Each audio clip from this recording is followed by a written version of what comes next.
এই, কাল তো স্বাধীনতা দিবস, দিনটি কিভাবে উদযাপন করবি কিছু কি ভেবেছিস? হ্যাঁ জানি, কাল সবাই দিনটি উদযাপন করবে, কিন্তু আমার খুব একটা ইচ্ছা নেই।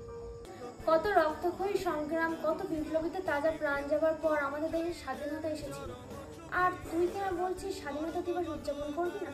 কিন্তু কেন? স্বাধীন? সত্যি কি আমরা মেয়েরা স্বাধীন হয়েছি? স্বাধীন দেশের পরাধীন মৃতপ্রায় পরবশ প্রাণী হয়ে বেঁচে আছে আমরা মেয়েরা।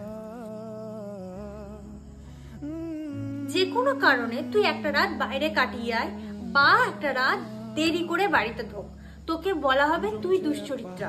অথচ একটা পুরুষ যখন একটা রাত বাইরে কাটিয়ে আসে তখন তার দিকে প্রশ্নের কোনো শব্দই ছড়া হয় না। অথচ আমরা মেয়েরা বলি আমরা স্বাধীন। সন্ধ্যার পর যখন কাছ থেকে বাড়ি ফিরি মনে হয় গার্জেন হতে আসলে ভালো হয়। কিছু পুরুষের চাউনি দেখলে মনে হয় আমাকে যেন জ্যান্ত গিলে খাচ্ছে।